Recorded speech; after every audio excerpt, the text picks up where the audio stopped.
노년의 그림자를 걷어내고 빛나는 황혼을 맞이하는 7가지 지혜. 88세 노의사의 임상기록.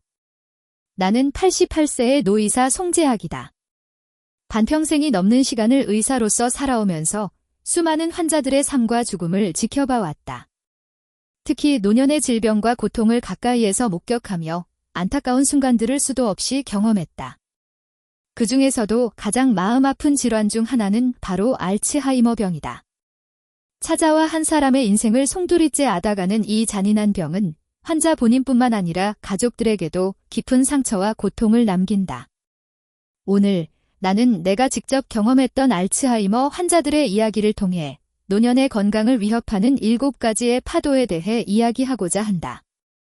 이 이야기는 단순한 의학 정보가 아니라 인간적인 고뇌와 아픔, 그리고 희망에 대한 기록이다.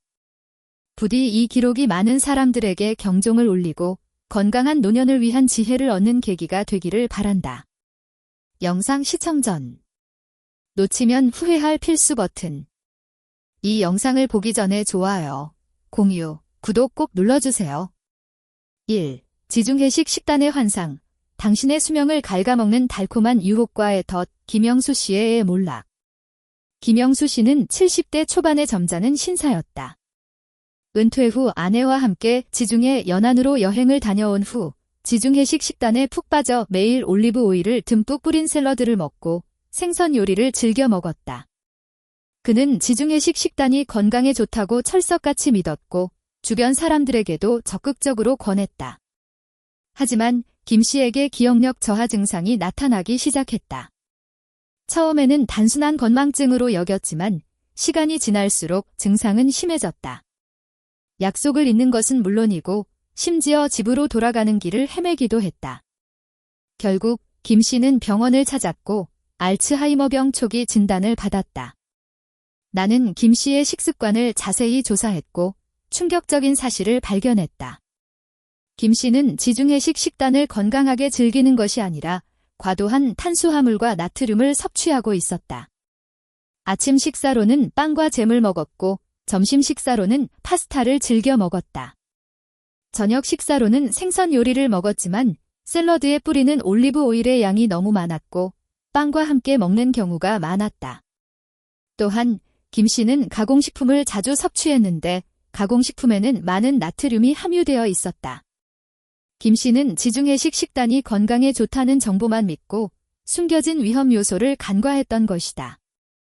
건강에 좋은 식단이라 할지라도 과도하게 섭취하거나 잘못된 방식으로 섭취하면 오히려 건강을 해칠 수 있다는 사실을 김 씨의 사례는 분명하게 보여준다. 2. 붉은 고기의 유혹. 당신의 심장을 조여오는 붉은 덫과의 위협. 박철수 씨의 질주. 박철수 씨는 60대 후반의 활달한 사업가였다. 그는 젊었을 때부터 육식을 즐겨 했고 은퇴 후에도 매일 저녁 스테이크나 갈비를 먹는 것을 낙으로 삼았다. 그는 붉은 고기가 힘의 원천이라고 믿었고 건강에는 별다른 문제가 없다고 생각했다. 하지만 박 씨에게 가슴 통증이 나타나기 시작했다. 처음에는 단순한 소화 불량으로 여겼지만 통증은 점점 심해졌고 숨쉬기조차 힘들어졌다. 결국 박 씨는 응급실에 실려갔고 협심증 진단을 받았다. 나는 박 씨의 식습관을 조사했고 그의 과도한 붉은 고기 섭취가 심혈관 질환의 주요 원인이라는 것을 알게 되었다. 박 씨는 매일 저녁 붉은 고기를 먹는 것은 물론이고 점심 식사에도 햄버거나 소시지를 즐겨 먹었다. 또한 그는 가공육을 자주 섭취했는데 가공육에는 많은 포화지방과 나트륨이 함유되어 있었다. 박 씨는 붉은 고기의 유혹에 빠져 자신의 심장을 조여오는 붉은 덫을 간과했던 것이다. 붉은 고기는 적당량 섭취하면 단백질 공급에 도움이 되지만 과도하게 섭취하면 심혈관 질환의 위험을 크게 높일 수 있다는 사실을 박 씨의 사례는 분명하게 보여준다. 3. 과도한 소식의 덫. 당신의 몸을 갉아먹는 애 칼날. 최명자 씨의 쇠약. 최명자 씨는 80대 초반의 왜소한 할머니였다. 젊었을 때부터 건강에 대한 염려가 많았던 최 씨는 노년에 들어서면서 더욱 극단적인 소식을 실천했다. 그녀는 하루에 한 끼만 먹었고 그마저도 채소 위주의 아주 적은 양이었다. 최 씨는 소식이 건강 장수의 비결이라고 믿었고 자신의 식습관에 대해 자부심을 느꼈다. 하지만 최 씨는 기력이 점점 떨어지고 쉽게 피로감을 느꼈다. 또한 피부는 거칠어졌고 머리카락은 푸석해졌다. 심지어 감기에 걸려도 쉽게 낫지 않았다. 결국 최 씨는 병원을 찾았고 영양 불균형 진단을 받았다. 나는 최 씨의 식습관을 조사했고 그녀의 과도한 소식이 영양 불균형의 주요 원인이라는 것을 알게 되었다. 최 씨는 하루에 필요한 단백질, 비타민, 미네랄 등 필수 영양소를 충분히 섭취하지 못했고 이로 인해 근육량 감소, 면역력 저하 등 다양한 건강 문제가 발생했던 것이다. 최 씨는 소식이 건강에 좋다는 정보만 믿고 자신의 몸을 갉아먹는 애 칼날을 간과했던 것이다. 소식은 일부 사람들에게 도움이 될 수 있지만 노년에는 영양 불균형의 위험이 크므로 전문가의 조언 없이 극단적인 소식을 실천하는 것은 매우 위험하다는 사실을 최 씨의 사례는 분명하게 보여준다. 4. 장 건강 무시의 대가, 당신의 면역력을 무너뜨리는 애 공격, 강동철 씨의 애 고통. 강동철 씨는 70대 중반의 까다로운 성격의 할아버지였다. 그는 평소 소화 불량, 변비 등 장 문제로 고생했고 속이 불편했다. 강 씨는 병원에서 처방해준 약을 복용했지만 근본적인 해결책을 찾지 못했다. 나는 강 씨의 생활 습관을 조사했고 그의 장 건강 무시가 만성적인 장 문제의 주요 원인이라는 것을 알게 되었다. 강 씨는 가공식품과 인스턴트 식품을 즐겨 먹었고 채소나 과일은 거의 섭취하지 않았다. 또한 그는 스트레스를 많이 받았고 운동은 거의 하지 않았다. 강 씨는 장 건강의 중요성을 간과하고 자신의 몸을 공격하는 애 공격을 방치했던 것이다.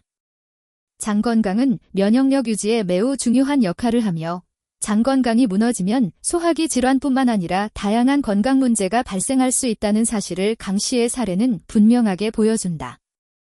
5. 술의 유혹, 당신의 수면을 방해하고 스트레스를 증폭시키는 애 적, 배영숙 씨의 파멸. 배영숙 씨는 60대 후반의 활발한 성격의 할머니였다.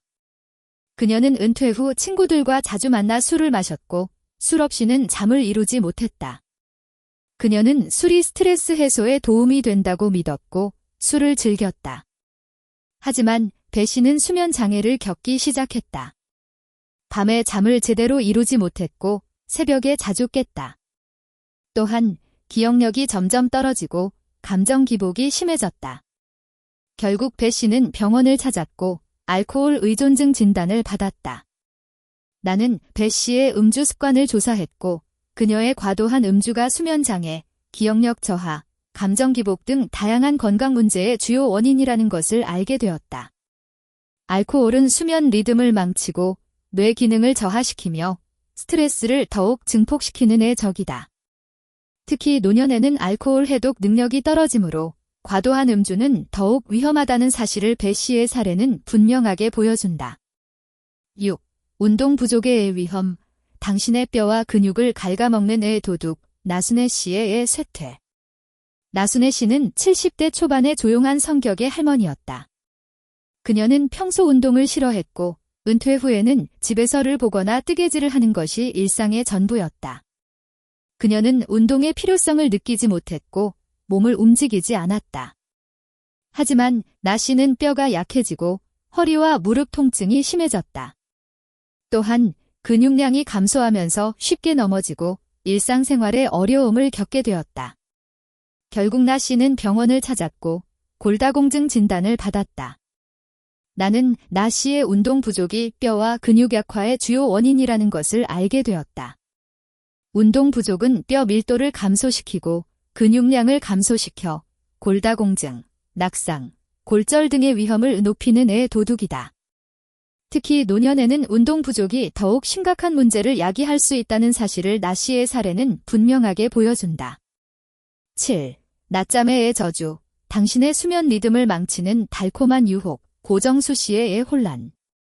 오정수 씨는 60대 후반의 활발한 성격의 할아버지였다. 그는 은퇴 후 무료한 시간을 보내기 위해 낮잠을 즐겨 잤다. 그는 낮잠이 피로를 회복하고 활력을 되찾는 데 도움이 된다고 믿었고 낮잠을 잤다. 하지만 오 씨는 밤에 잠을 제대로 이루지 못했다. 잠들기가 어려웠고 자다가 자주 깼다. 또한 낮에는 졸렸고 집중력이 떨어졌다. 결국 오 씨는 병원을 찾았고 수면장애 진단을 받았다. 나는 오 씨의 낮잠 습관을 조사했고 그의 과도한 낮잠이 수면 리듬을 망치는 애 저주라는 것을 알게 되었다. 특히 늦은 오후의 낮잠은 밤잠을 방해하여 수면의 질을 떨어뜨리고 불면증을 악화시킬 수 있다. 또한 과도한 낮잠은 인지 기능 저하와 치매 발병 위험을 높일 수 있다는 연구 결과도 있다. 낮잠은 적절하게 활용하면 도움이 될 수 있지만 과도하게 자거나 늦은 시간에 자면 오히려 수면 리듬을 망칠 수 있다는 사실을 오 씨의 사례는 분명하게 보여준다. 에필로그, 당신의 노년은 아직 끝나지 않았다. 의 유혹을 이겨내고 빛나는 황혼을 맞이하세요.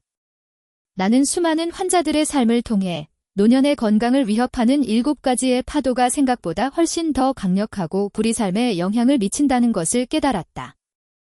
하지만 절망할 필요는 없다.